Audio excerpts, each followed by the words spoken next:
Welcome to Hoovie's Garage, the dumbest automotive channel in all of YouTube, and I am so excited. Now, I am no Pierce Brosnan, most certainly, but I do look like him since I just bought this, a 2001 BMW Z8. Pierce Brosnan is my James Bond, and this was the best car that he drove of his films in Tomorrow Never Dies, a BMW Z8, and I consider this to be the best BMW of all time for many reasons, which we will get to in a bit. But first, the backdrop. I'm here in Houston where I got this car. The Astrodome is behind me. It kind of looks like a Bond villain lair, but it opened in 1965, about a year after the very first Bond movie, and that's where I found this incredible Z8. Now, they've been priced, well, way out of reach for me as of recent, so when this one popped up at a number that seemed affordable and I made an offer and they accepted, I can't believe it. M5 powered 6-speed manual, retro styled, perfection right here, and it's mine. And now we're going to drive it 500 miles home and see if it lives up to the hype. But first, I'm going to give you a tour of this incredible Z8. But before we start the tour and the journey home in a 20-year-old BMW product, I'd like to thank AutoTempest for sponsoring today's video and the BMW Dream Team. This was the hardest piece of the puzzle to find since it was the most expensive of what I consider to be the greatest automotive lineup of all time, 2001 BMW, with an incredible lineup of cars that they never really celebrated. And it's been 20 years. The 3 Series with the E46 M3, the 5 Series with the M5. I recently purchased a basket case project, the Z3, the X5, the 7 Series, all great, beautiful cars that BMW has kind of forgotten. They had moved on at the time to the bangle butt of cars, and AutoTempest is making this possible. They are the best way to search for a used car online, as they combine all the major listing sites into one search, and you can do advanced searches by color, which I was looking for all the cars in silver,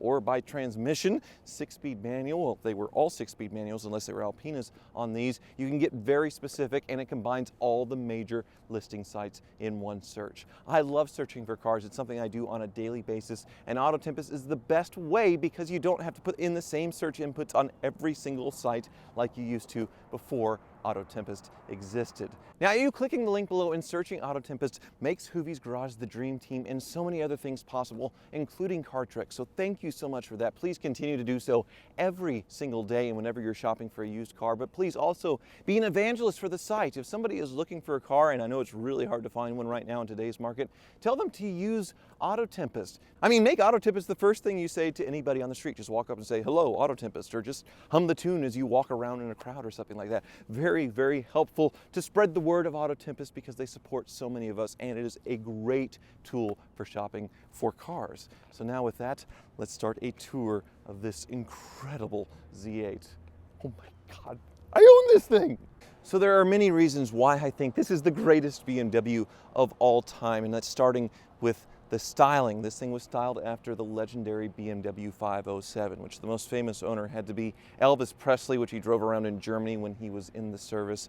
And, well, it was originally white, his car, but the girls kept kissing it, the red lipstick, that he had to repaint it red just to have to stop constantly cleaning it. I'm sure they were kissing it because they loved Elvis, but also the car, well, it's easy to kiss. The 507 was such a beautiful design, and I am such a sucker for retro throwbacks, and this one was so well done. You can see the fenders, the way they pop up like a classic car. You have the gills here on the side, which is very much like the 507, but the whole body is aluminum and very, very modern. Now, they unveiled this car in the 1999 Bond film Tomorrow Never Dies, and it was BMW's third product placement in a film, and I imagine it was their last because in this one, well, it barely got used. He drove it around a little bit, then in one quick chase sequence where he used a Stinger missile that popped out of the headlights to take down one helicopter, it got sawed in half, and for that reason, I wonder if BMW was just like, screw it, I'm tired of seeing our cars getting destroyed in films and not really doing anything. In the movie before that, it was an E38 7 Series that got crashed out of a parking garage and into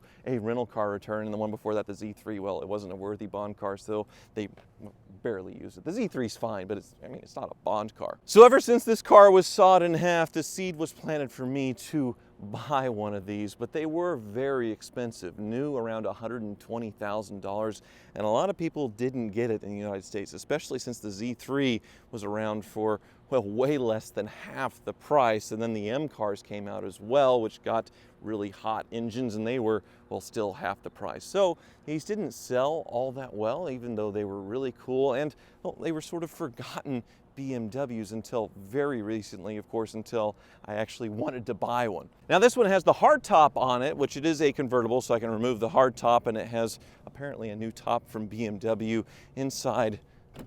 The retro theme continues here with this banjo steering wheel. You can see the gauges are in the middle. I mean, just so dang cool, and it's unlike anything BMW has done, well, as of recent. Just a great retro throwback. And one thing I love are the tail lights. They are neon. As you can see, they light up in a really cool way.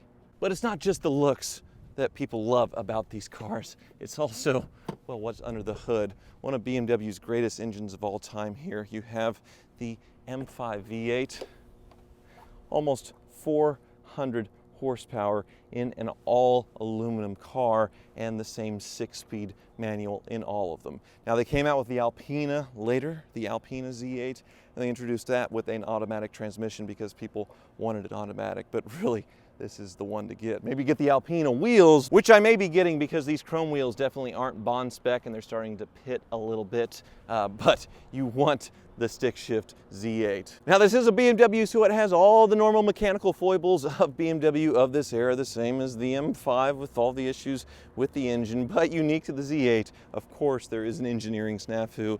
It's with these shock towers right here.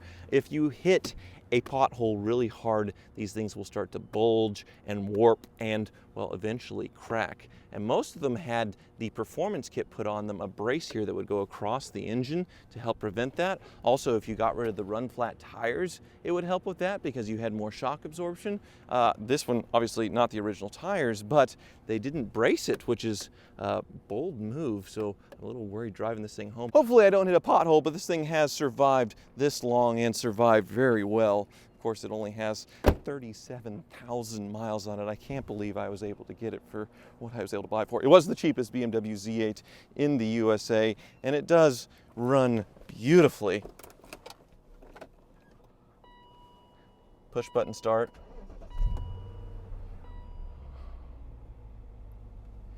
And it sounds, well, sounds like a BMW M5. Oh, it's so good. I haven't driven this thing very much, just actually picked it up at the dealership, which is the same place I bought my SLS from. Autodynamics, which is a fantastic dealership, and walking and seeing this BMW Z8 for the first time, which I did film, but I was too overwhelmed by the moment to actually seem like a somewhat intelligent person. But their inventory, their facility, really, really nice and great people. They took this thing on consignment and got me a great deal. A lot of long-term customers there, so obviously great place to deal with. But look at this, well, almost 37,000 miles. We're going to turn it over on this journey home. I've really never taken this thing on the highway, so we're about to do that right now. Hopefully this thing lives up to the hype in my head from a little kid. I had never driven one of these before until I picked this one up here in person. I'd bought it about 3 weeks prior, but was waiting until coming down for Barrett Jackson Houston. I do their live TV coverage to pick up this car. It was a long, long wait, but so far, it's living up to the hype. But we have a long journey ahead, so let's hit the road.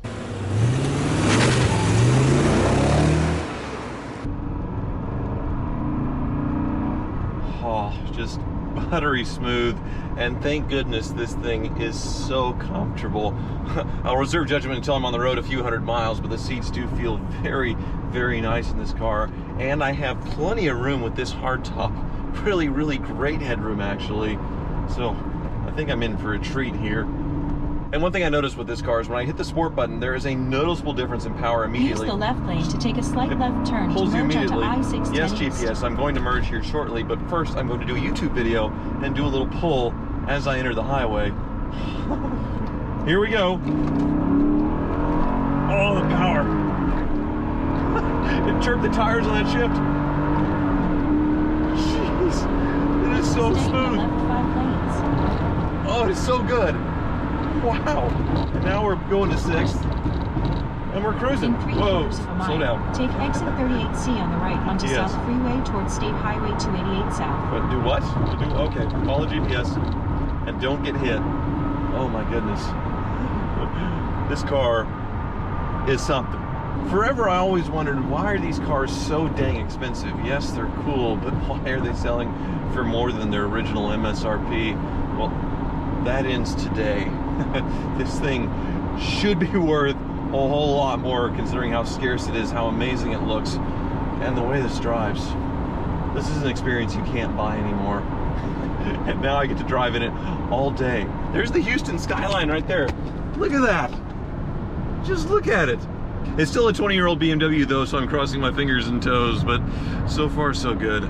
The view is awesome. What a car. Wow. Yeah, that's dangling. That's a thing. Dial-up internet, you know. 200 miles in and we have our first warning light for what I believe is tire pressure. It's flashing, which I hope means the tire pressure monitor system is messed up and not that I'm losing a tire, because the Z8 has no spare and I don't believe these are run flats. And we are 300 miles from home. No hissing. No hissing. No hissing. Good. Good. False alarm. Just a BMW being a BMW. Back on the road. Made it to just outside of Dallas, so almost halfway home. The BMW is doing pretty well. We'll check the tire pressures, but now we have our next issue, which I noticed when I first got this thing and needed to fill it up. Well, one of them is the trunk struts. Unfortunately, they are completely toast, so they won't hold themselves up. Oh, crap. But the reason why I need to get in here is because of the fuel door. It does not pop. It works, the electric thing can go, you hear the noise, but it does not pop the cap, unfortunately.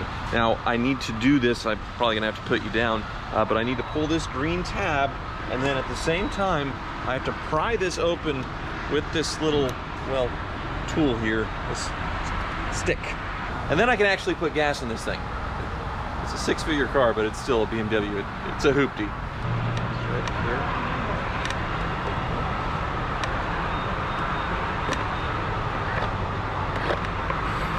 There we go. Well, the tire pressure monitor system was absolutely right. I did have a low tire, but not that low. It got just below 20 PSI and triggered the light, so it's working. Otherwise, this car is doing fantastic. We're in Oklahoma now. Gonna have to stop for fuel again soon, and we're very happy with this car. At least it's not doing that. Whatever's happening there doesn't look good. Fingers crossed. It's happened to me before. And let me tell you, this last 400 miles has just flown away with the nice stereo, the comfortable seats, and looking out over this, it's just so pretty. And the car's so fun to drive. It's like a Cobra, Shelby Cobra in a tuxedo. And a lot more insulation. Much quieter. Just one more fuel stop and then we'll be within the 100-mile AAA tow range, which means we've made it.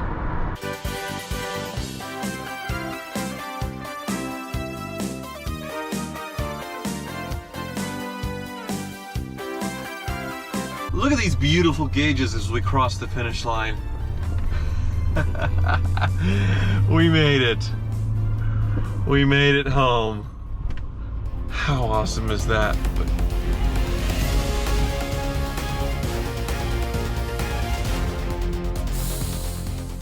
Q's not going to like this.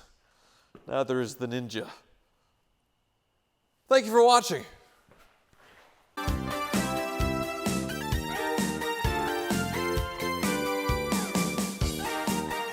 I found a Z8. An actual Z8. Would you look at it?